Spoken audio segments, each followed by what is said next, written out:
สบายดีสบายดีมากินข้าวสวยตำบักฮุงกับขัวมีแซ่บ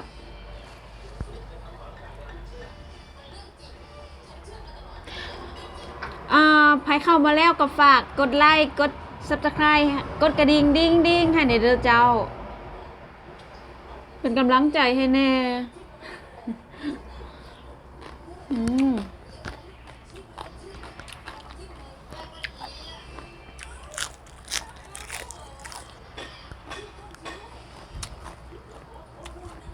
ขัวมีก็แซ่บจ้ะเฮ็ดเองแล้วก็แซ่บเองบ่ได้อัดกิบหลายทิศละ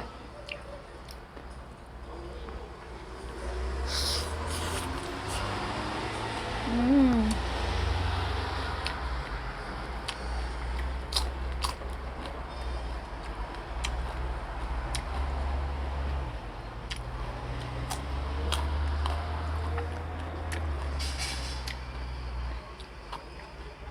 แซ่บ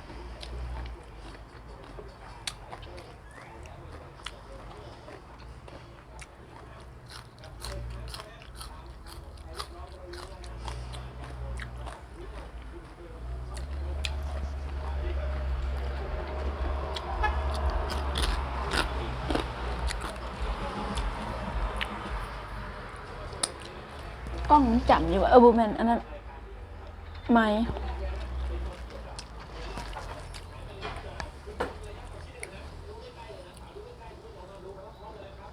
มาเด้อทุกคนขัวมีกับตำบักหุ่งเข้ากันคักอืม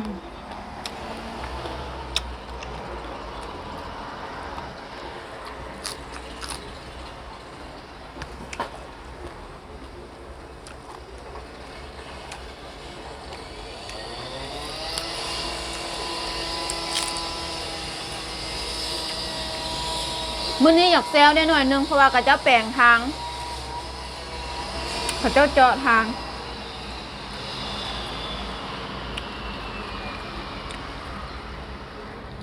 อยากกลับบ้านอยู่ฮอลแลนด์โควิดหลายเพิ่มขึ้นอีกแล้วเตรียมสิปิดอีกแล้วติบ่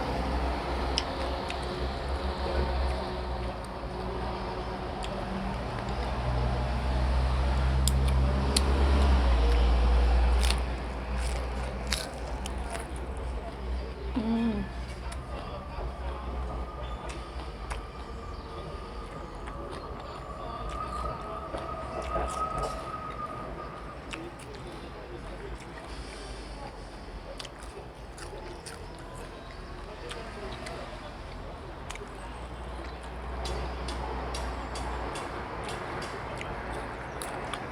บ่ได้เด็ดอันหากมันก็เลยกินเสีย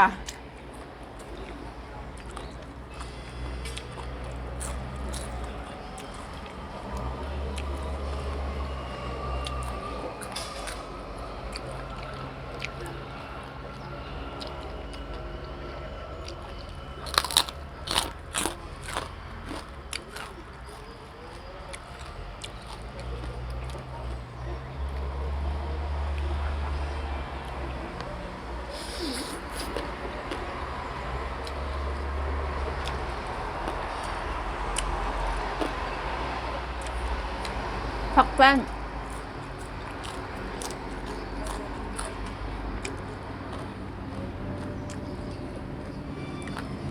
งเข้ากันกับขัวมี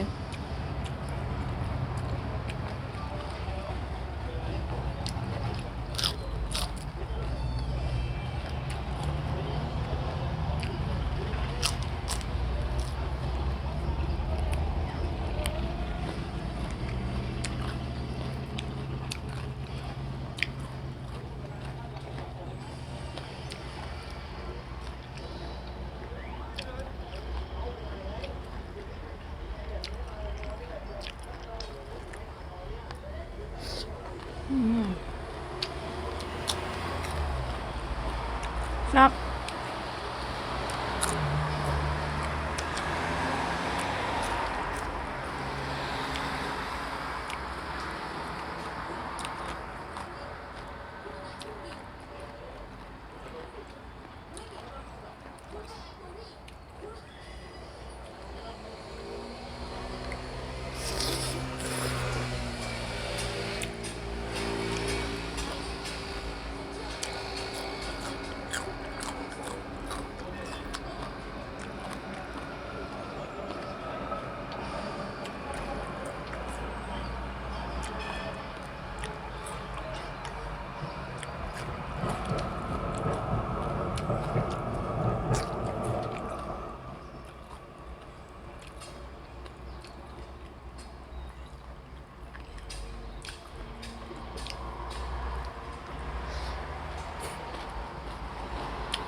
ซ่บพี่น้อง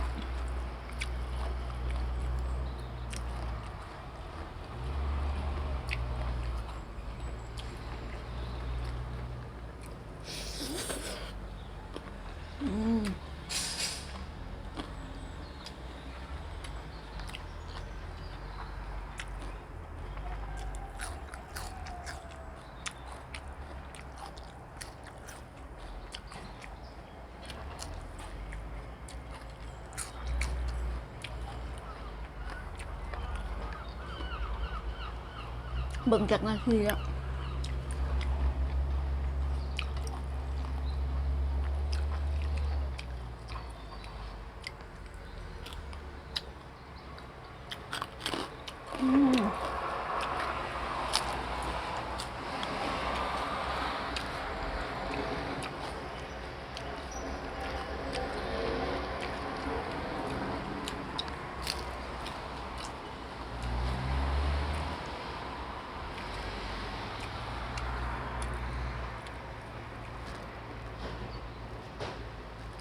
โอ้ย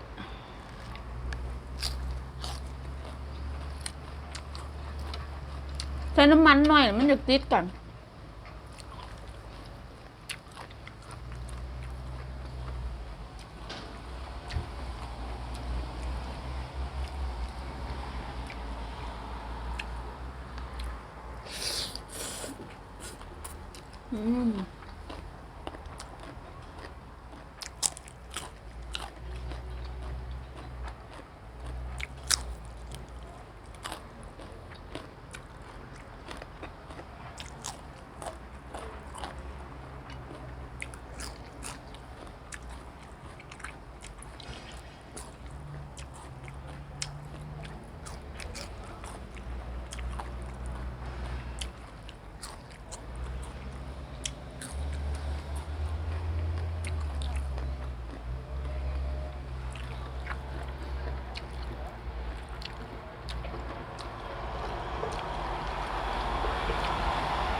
10 นาทีแล้ววะ9 นาทีไปแล้ว